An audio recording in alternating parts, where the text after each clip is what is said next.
Hey, what's up, vinyl community and YouTube land? This is Kendall Stokes coming at you with another video for Spin Doctor and his Vinyl Mayhem. Today's video is going to be a entry, I guess, into David Bianco's contest for the name change that he's got going on. If you haven't checked out his videos, they're really good.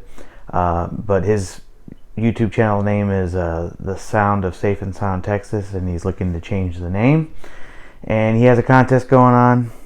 He wants you to show 3 albums or artists or bands that went through a name change in their career. And then also he wants you to come up, he wants your entry into the new name. So I figured I'd go ahead and do that real quick. I think he said he's doing the contest until like November 2nd or 3rd or something like that. But anyway, I wanted to do a little bit myself and kind of expand on the name changes and all that stuff.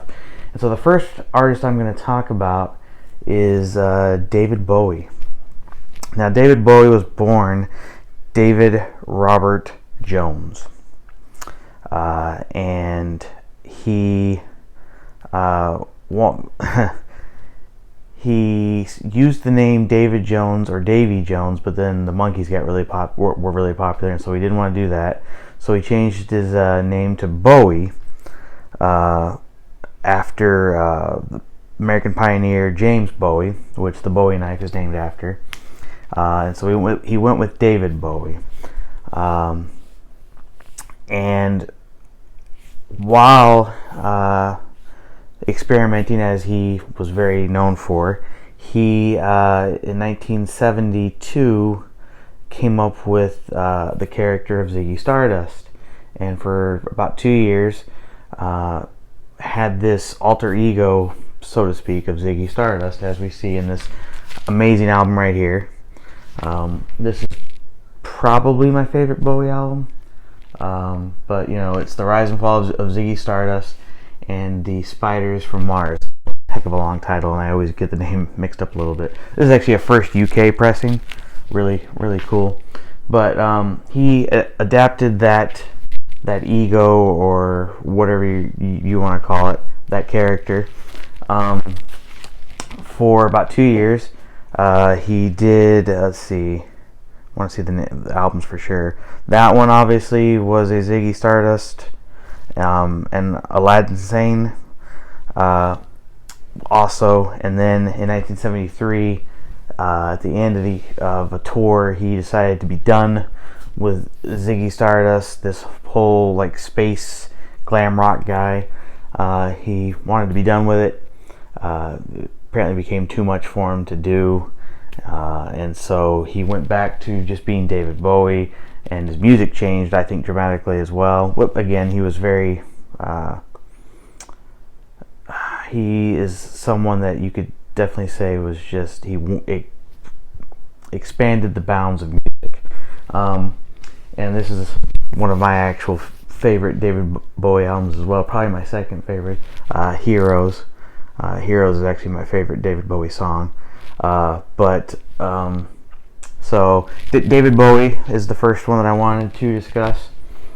You know, Bowie, you know, it's been a few years now, and we still miss him, but just what an artist, what a catalog of music. But yeah, so David Bowie is my first entrant. Second, I'm going with Prince.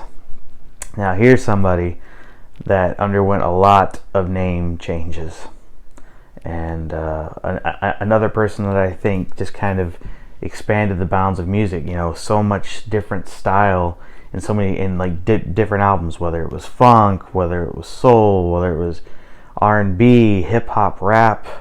I mean, just tons of different stuff.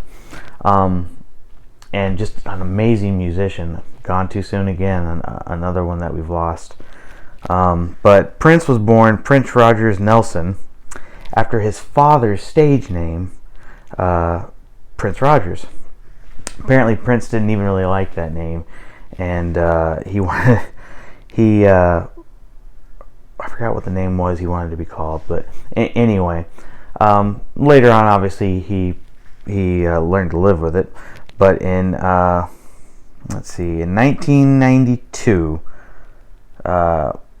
after these two great records, these are my two favorite Prince records, also including the Batman soundtrack, which I don't think gets enough talk, to be honest with you. Love that soundtrack, love those songs, love that album. But after these two great albums and many others, he did his 14th studio album, and with what you'll see, I'm going to show a picture of it here, of the love symbol as it came to be known. That's what the album was, I believe, came to be known as well. And of course, that symbol was what he went by, or later on, just love symbol, or the artist formerly known as or the artist. Now, just so you know, guys, I have notes here, because if I don't look over my notes, I'm going to get off topic and make a lot of other noise. But anyway,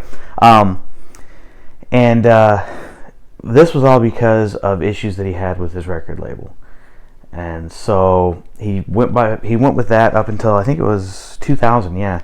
And once the publishing contract that he had with his label was done, he went back to just being called Prince. So yeah, a lot of incarnations there. Again, just a guy that's gone way too soon. So Prince, great artist.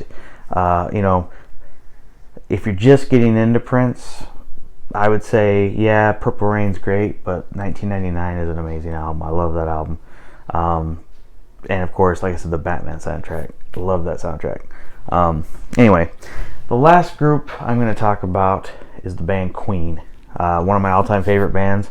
Love them to death ever since I was a kid.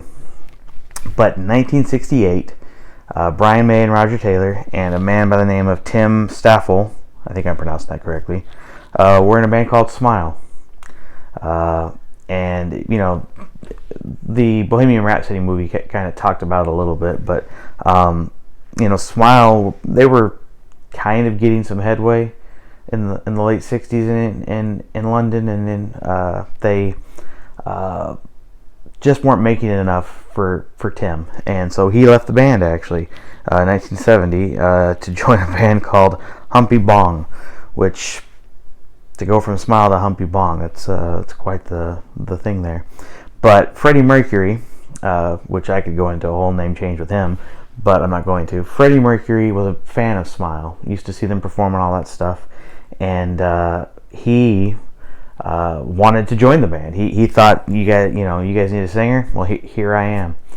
And so he joined the band in 1970 and came up with the name Queen, actually, which I believe Roger and Brian were a little not sure about that one, but it obviously worked for them. And then in 1971, I believe it was, early 71, in February, John Deacon joined the band, and they became the four guys that we know of the band Queen. And what I think is really cool, these are probably my two favorite album covers by them, just because this crest, as Freddie Mercury would call it, was just I just think they're really cool looking, and they were designed by Freddie, actually. It's got all four zodiac symbols for each of the band members. We got the tiger, the crab, the fairies, and I guess the seagull? Crap, I don't remember now. Anyway, I just love the artwork, though, because each one's different, and I don't think people really pay attention to it. But yeah, so they became Queen and became one of the biggest selling rock bands of all time. Had they been Smile, I don't know if that would have happened, to be honest with you. But yeah, so those are my three entrants into the contest, David, and everybody else that's watching. And then also the name thought. See if I can remember what I had. I should have written it down.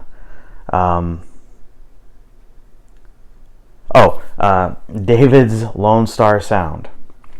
That's my entry into that. David, I hope you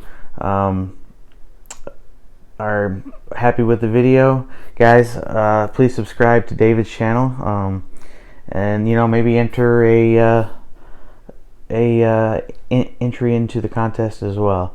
Also, if you would, please like and subscribe to my channel. I try to post videos every week about various music and record topics. Would appreciate the support, but keep listening to great music that's out there, guys, because there's plenty of it. I'll come back at you with another video next week, hopefully. So long.